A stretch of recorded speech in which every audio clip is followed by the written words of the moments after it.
ভাগের মা ভাত পায় না। তাই 5টা সন্তান যার, সেই মা ভাত পায় না, সেই মাকে থাকতে হয় রাস্তায় রাস্তায়, তাকে ভাড়া বাড়ি করে। তার সংসার বলে কিছু থাকে না। তার নাকি 5টা সন্তান।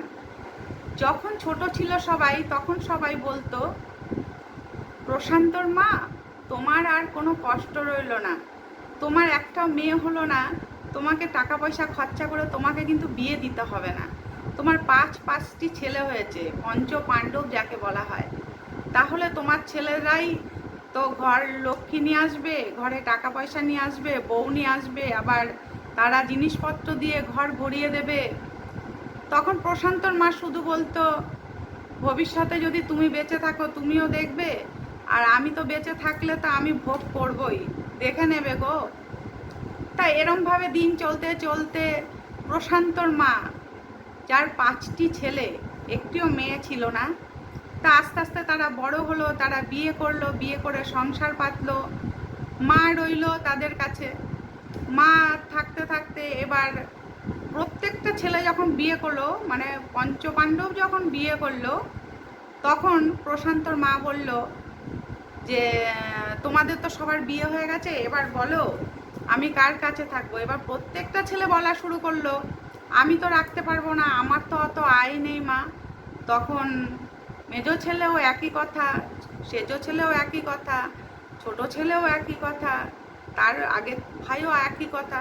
মানে 5 ভাই বলছে তাদের নাকি দুঃসময় চলছে, তারা তাদের মাকে খাওয়াতে পারবে না, অথচ তাদের বউ সন্তান, তাদের শ্বশুরবাড়ির লোকজন আসছে, এলাহি খাবার দাবার, কিন্তু মাকে কেউ ভাত দিতে পারবে না। তখন ছেলেরা বলেছিল, মা তোমার তো টাকা আছে, তাহলে তোমার টাকাগুলো তুমি যে কোনো এক ভাইয়ের নামে লিখে দাও, তাহলে সেই ভাই তোমাকে খাওয়াবে। তখন মা বলেছিল, না রে বাবা, যে কটা টাকা তোর বাবা আমার জন্য রেখে গেছে, সেই টাকা যদি আমি এখনই তোদেরকে দিয়ে দিই, তোদের যা চরিত্র দেখতে পাচ্ছি, তোদের যা ব্যবহার দেখতে পাচ্ছি, এখনও তো আমার শক্তি আছে, আমার ক্ষমতা আছে, আমি এখনও কাজ করে খেতে পারি। এখন যদি তোদের কাছে আমি টাকাগুলো দিয়ে দিই, অসময়ে আমি তখন কার হাতে কাছে যাব বল? তোরা তো অসময়ে আমাকে কেউ দেখবি না। আমি যদি বিছানায় একবেলা পড়ে থাকি, তোরা আমাকে ভাত দিবি না, ভাত তো দূরের কথা, তোরা আমাকে এক গ্লাস জলও দিবি না। তখন মা ভেবে দেখলো যে এদের কাছে থাকা মানে বিশাল কষ্টের ব্যাপার, কেননা কেউ তাকে একবেলা ভাত দেবে না। তখন ছেলেরা বলল, ঠিক আছে মা, তুমি থাকো, তুমি কোথাও যেও না, আমরা বরং ভাইয়েরা এক এক মাস করে তোমাকে খাওয়াবো, এক মাস করে খাওয়াতে খাওয়াতে যখন ঘুরে আসবে আবার এরকমভাবেই খাওয়াবো। 5 মাস পর পর খাওয়ালে আবার বড় ছেলের 6 মাসের বেলায় বড় ছেলের কাছে আসবে, আবার পর পর এক মাস করে খাবে। তখন মা বলল, তোরা যখন আমার সন্তান হলি, 5টা ছেলে হলি, তখন কিন্তু আমি তোদেরকে কারোর সঙ্গে ভাগ করিনি, আমি একাই কিন্তু তোদেরকে মানুষ করেছি, কেউ তোদেরকে ধরার ছিল না, তোদেরকে খাইয়ে দেওয়ার ছিল না, স্কুলে পাঠানোর ছিল না, পড়াশোনা করানোর ছিল না, তোর বাবা তো সবসময় কাজ নিয়ে ব্যস্ত থাকতো। এই আমি মা তোদেরকে মানুষ করেছি, এত বড় করেছি, তখন কিন্তু আমি তোদেরকে ভাগ করিনি, যে এক একজনের কাছে দিয়ে বলিনি তুমি আমার এই ছেলেটাকে মানুষ করে দাও, বা তোদের কোনো আশ্রমেও পাঠিয়ে দিইনি। তাহলে আমি একা যখন তোদের 5জনকে মানুষ করতে পেরেছি, আর তোরা একটা ভাই আমাকে খাওয়াতে পারবি না? আর আমি কারোর ভাগের মা হতে চাই না, আমি যদি মা থাকতে চাই তোদের সকলের মা হতে চাই, কিন্তু ভাগের মা আমি কখনো হতে চাই না।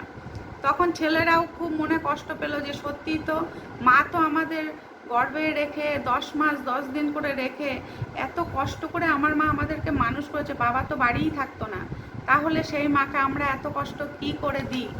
তখন ভাইয়েরা বুদ্ধি করলো যে সবাই মিলে টাকা পয়সা দিয়ে মায়ের জন্য লোক রেখে দেবে এবং মাকে দিয়ে কোনো কাজ করাবে না, এবং মা আরাম করে একা একাই থাকবে এবং লোকেই সব করে দেবে।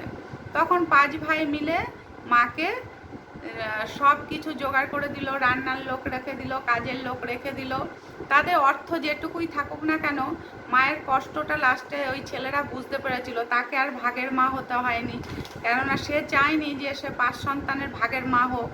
তারপর 5 সন্তান মিলে মাকে একটা সুন্দর ঘর করে দিল এবং তাকে কাজের লোক রেখে, রান্নার লোক রেখে মাকে সুন্দর করে মাকে রাখার চেষ্টা করলো, যাতে তারা নিজেরা শান্তি পায় ভবিষ্যতে, যে তারা তার মাকে ভালো রাখতে পেরেছিল।